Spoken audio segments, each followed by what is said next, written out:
everyone. Welcome to the Gentle Art Podcast with Gene Dunn. I'm so excited about today's guest. Today's guest is one of my favorite painters and is someone that I've known since high school and is, I think, the only person I actually know to have continued being an active painter since high school. And I am in awe of it, and I am fascinated by it, and so I'd like to welcome to the show Miss Janet Howard. Let's give her a nice hand clap. The two of us. Thank you for having me. Oh, it's my pleasure. So Janet, I was telling Josh, like, I'm fascinated by this conversation. We haven't spoken since high school, and I said, Josh, like, one of my memories of Janet was being in Spanish class in high school and trying to cheat off of your paper, and I remember you turning to me and looking at me and going, "Nope, stop. No, yeah, you're not doing this, and I'm not doing this." Mhm. And I said to Josh, I said, I think that like is that's in some way the kind of strength and principle that you have possessed in order to be a working artist this whole time. And maybe I'm bridging something, but I want to know all about it. And so tell us a little bit about painting for you. Like, what style of painting do you do? And kind of take us through that a little bit, if you don't mind. Hmm. Well, I've always considered myself a representational painter. So meaning like I represent objects. I mean, based on drawing, Uh-huh. maybe because there's so many different kinds of painting. Like I love painting. I love all different kinds of painting. But I'm currently, making a living as a wedding painter. A wedding Like painter. that's how I'm, like people hire me to come to their weddings. Uh-huh. And that is, let's say my bread and butter. I'm always doing other things in here, but I have to push myself Sure.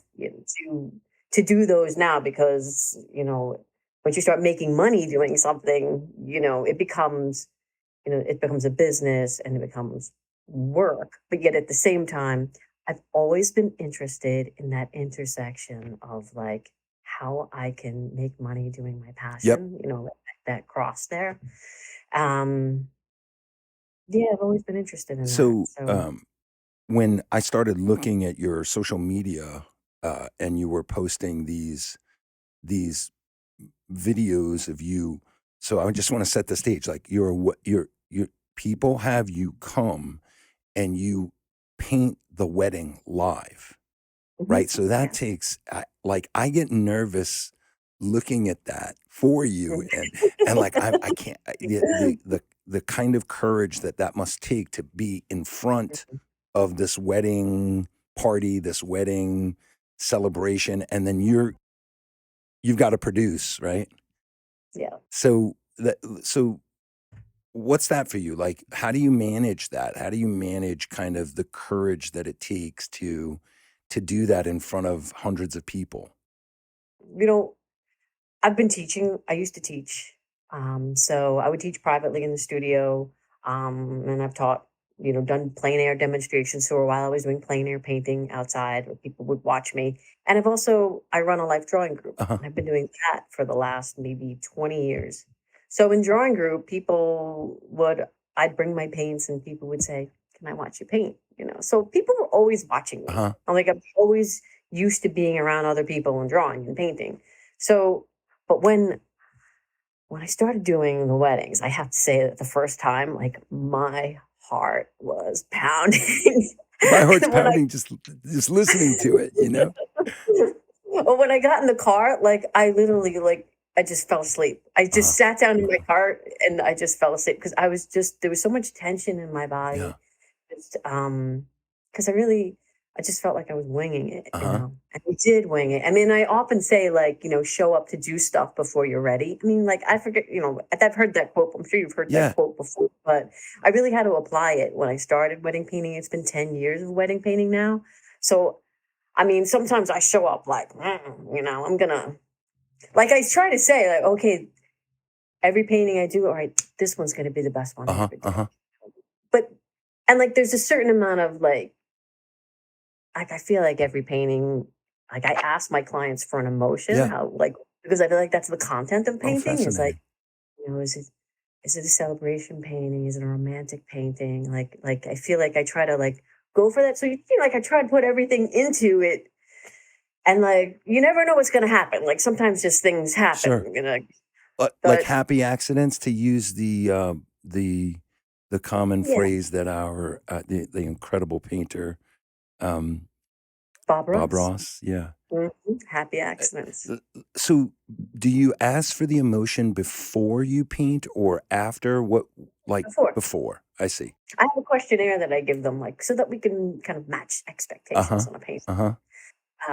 Maybe who's going to be in the painting, or what's important to them, and because sometimes the place that they're bringing me to, what's it like? Or do they love the view out the window, Uh-huh. or do they love the nighttime sky, or the twinkle lights that are outside? Uh-huh. So just make sure I include those things that they love, and sometimes people are like artist choice, and I get to pick. The smart person is going artist choice, I think. Well, if there's too many choices, Right. it'll slow me down. Right. Right. So So it's just a balance of that So too. do you hold that emotion or that feeling in in your consciousness, in your mind while you're painting, or does it just kind of come out? Let me give you some context because I now that I'm painting again, I notice that if I'm working on something for a long period of time, or some extended amount of time, like right now I'm working on this painting that's been 7 or 8 months, or maybe even a longer, 9 months. And I noticed that like the the feeling for the painting changes, like the kind of, with that, the brush stroke changes, and the kind of Mhm. technical expression will morph. And so that's why I'm interested. So you holding their thought in mind while you're painting, or you're just kind of letting it go, letting it roll? Well, sometimes, like I feel like when I reach those decision points where I'm gonna like decide what pose the couple's gonna be Uh-huh. in, or when I'm making composition of elements, that's where, or sometimes it's the contrast. Like I feel like I might make more vibrant colors if it's a celebration kind of Sure. painting, or a higher contrast for also kind of celebration painting because it's like makes a vibrancy. And although I do feel like contrast makes a big difference I feel like my paintings got better when I started thinking about uh, the contrast of them, because maybe because they're kind of large, they have a lot of things going on in them, and I feel like the contrast will to lead the viewer To lead the to viewer. what's important in the painting, the higher contrast of yeah. Uh-huh. I'm sitting Mhm. here thinking that I don't know if you know, but I started painting with Max Ginsburg. Do you know who Max Ginsburg is? Yeah, I do. Yeah. So I sought him out, and he talks a lot about that.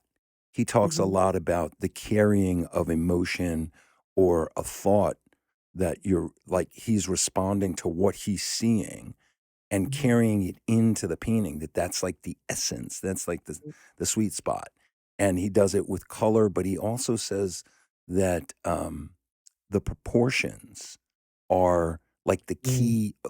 He's constantly, driving home proportion and value. Hmm.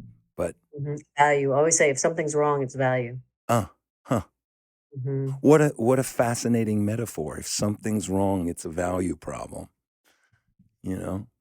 Yeah, yeah, yeah, yeah, yeah. Yeah. So the quote that I've heard, that you said, but jump, and the net, you'll jump first and then you'll find the net. And Mhm. so is that like kind of active in this? Is it still? kind of prevalent in this wedding painting, or you so deep in that you don't even feel that anymore? Mm. Like I said, I mean, like I usually predict a problem. Like there's usually some kind of problem I have during the night, Uh-huh. you know, and I don't know what that's going to be, and I'm always kind of like, oh, well, there that is. I don't because there's always something to learn or experience or, um, but I always trust that I'm gonna get there. That I trust that I'm gonna bring the painting to something that I love, Wow. and that they love. Like I know that I can push it to like that I'm gonna love it. But I mean, I've had it where I'm like, oh my gosh, like I'm not that happy, but at the end of like it's only been a few times that I haven't been happy at the end of the night, Yeah. but I can go back in and, turn it upside down and look at it the next day. Something, and then I'm usually like, oh, the value's The off. value's off. The value's off. Sometimes. Janet, can we and thank you, by the way, can we sort of jump back to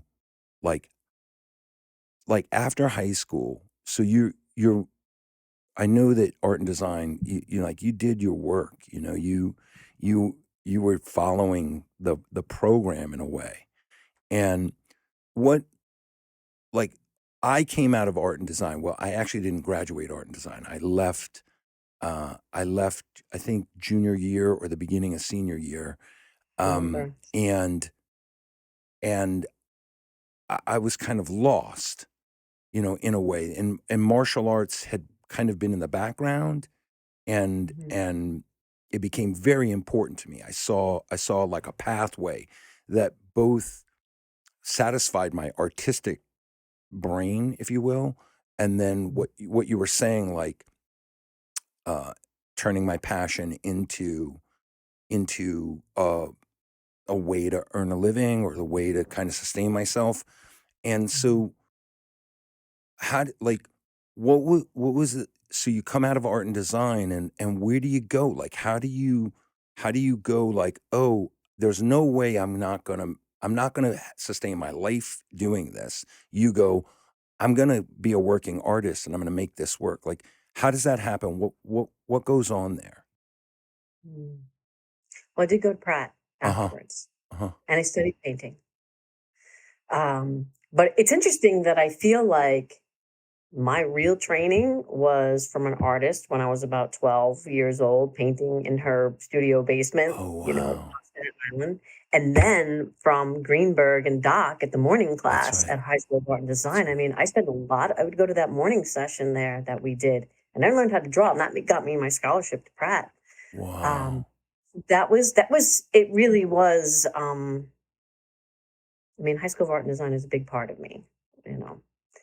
And then some great professors at Pratt, color theory, really drawing with the model. I mean, really painting with it. Like learning how to like paint. Val Blaustein, he was really big.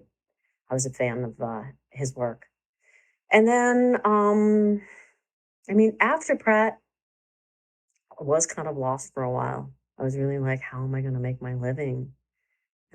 And my friends who I was like working in a gallery, I was working temp jobs. I was I miserable. can imagine. I mean, I had a couple of, and I was doing some ceramics, but I was really struggling.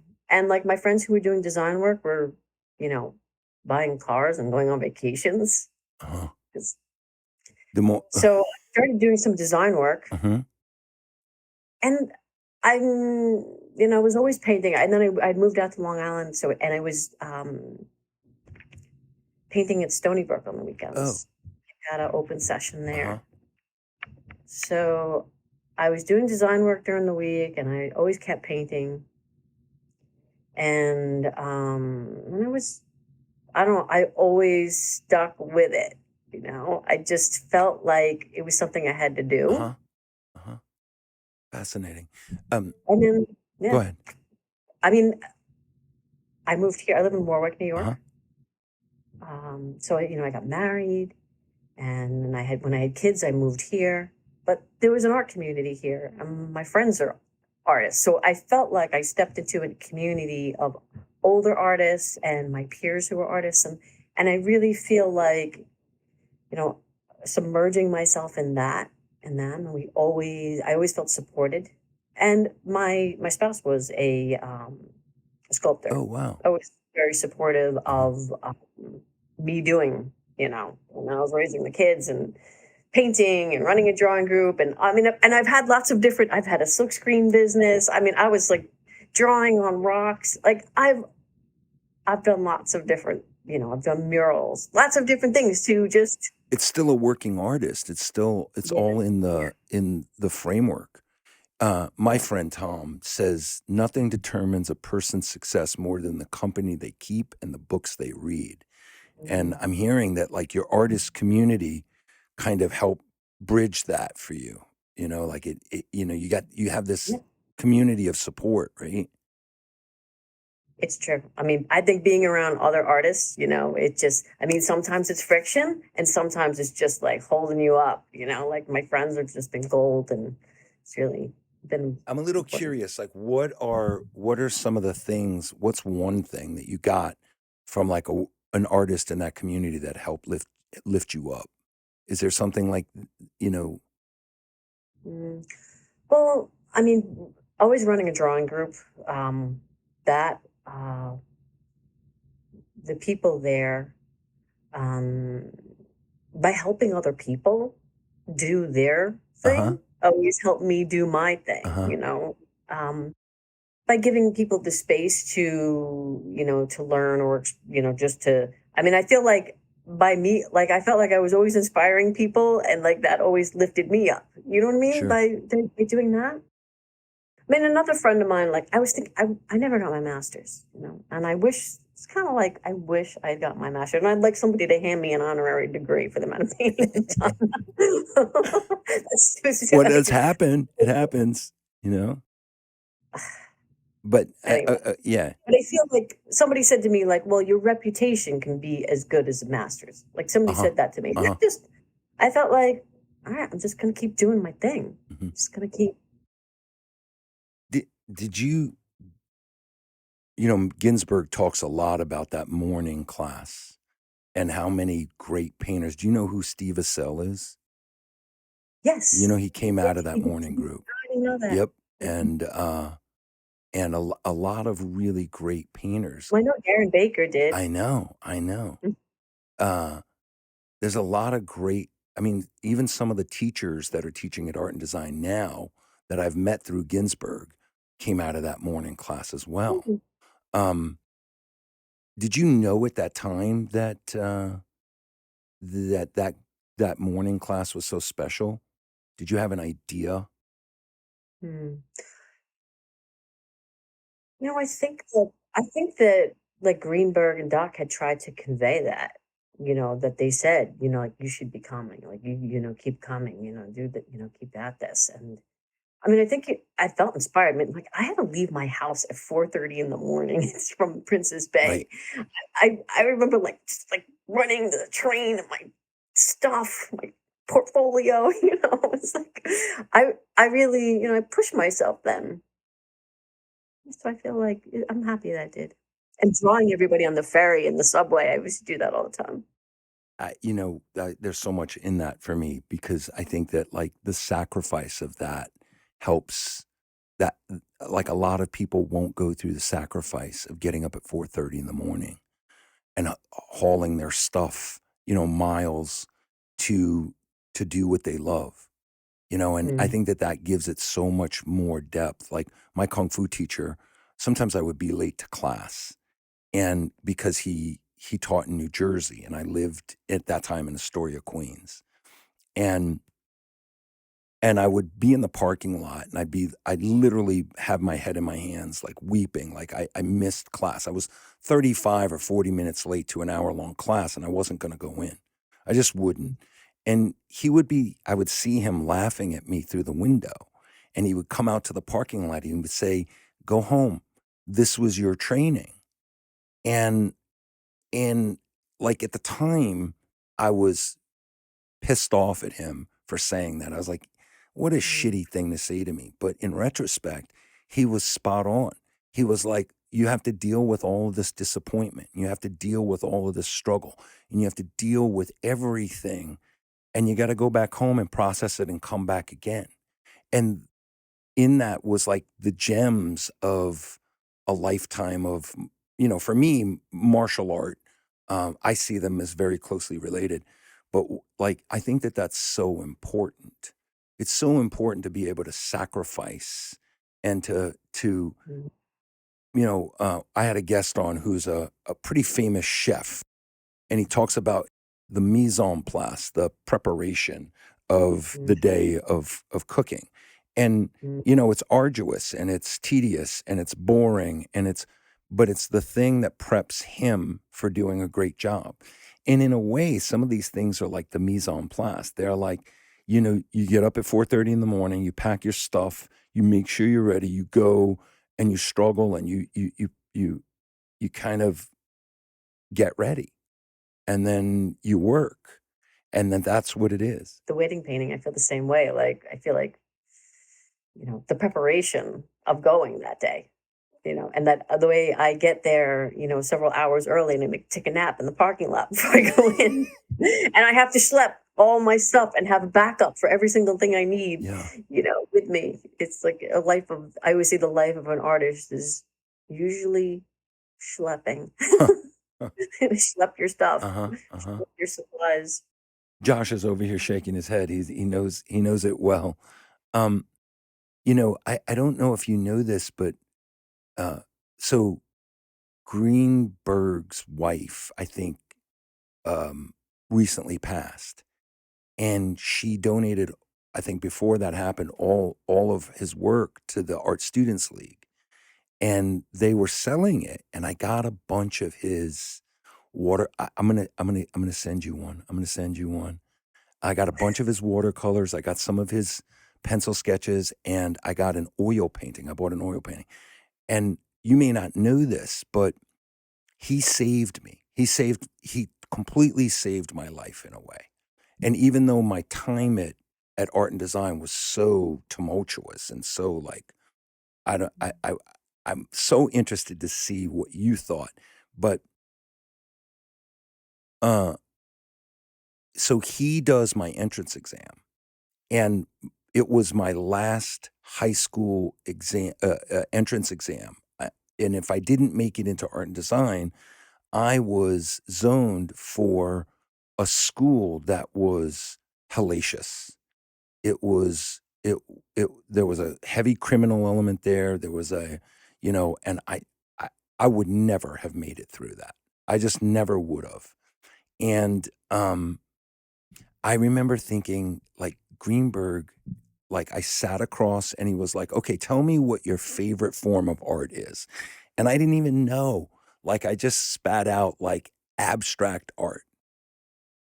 Yeah, and he goes, "Okay, tell me about abstract art." And I go, "Uh," and I was wearing a Rolling Stones t-shirt, and um he reaches over and grabs my t-shirt, and he like pulls it off of my chest and expands it. And he's like, "Look down. Imagine there's a square around this one area of this shirt, and you don't see the rest of the shirt. See this design? That's abstract art." Mm. And that fucking guy, like, and I remember thinking, there's no way I'm getting into this school. There's no way that I'm gonna make it. I I flubbed this whole interview, and I got a letter in the mail, and he accepted me. And I tell Max this all the time. I tell him, like, you know, he saved my life. He really did. He did something really amazing. And Max says that that was his character, that like he really had a knack for sensing the good in people, and like he knew like when people needed him. Did you start at art and design as a sophomore or a freshman? Sophomore, I came out of a city junior high school that went to ninth grade. Mhm. Were you there as freshman or?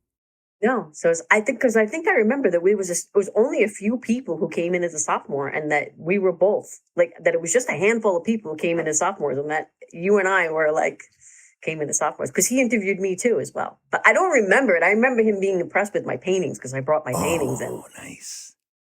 Yeah. Really good. I still have some of those works from my portfolio. I'm just going through all my stuff right now. I'm like, kind of clearing out my house. Oh my gosh, my drawings from art and design. I just love them. Oh, I'd love to see them. So, I'll show you some. so I'm going to try to open this door gently. But so, what do you remember about me or our experience? Like maybe one, because I remember just being a mess. I was. But I have the funny thing that I remember it was like the first day. I want to say it's the first day of school. And I don't know what class we were in. But the teacher, and I tell the story. You tell this story? Teacher was calling out attendance. And you were sitting in the second row. I was sitting in the back of the class, and I had my gray cashmere sweater on. And you said, the teacher called out, Janet, and you yelled out, slut! So, and I was like, so those of you who don't know that reference, that's a Rocky Horror Picture Show reference. I didn't know Rocky Horror Picture Show. And I was like, how did he know? No, I'm just kidding. I'm just kidding. I'm kidding. I couldn't help But I myself. did that because I don't know. I thought I don't know. It's from Staten Island. And then afterwards, you came up to me and you said to me, "You're like, oh, wasn't that funny? That was Rocky Horror Picture Show, And I was like, oh, I had no idea. I was like, why is this guy yelling out slut? I was mortified. I'm so sorry, but it was funny. Thanks. But then we became friends. Thank you for listening to the Gentle Art Podcast. Please share, rate, and review. And if you have any questions or you'd like to reach out, please contact us at the GentleArtPodcast@gmail.com or contact us on Facebook, Instagram, and Twitter or thegentleartpodcast.com.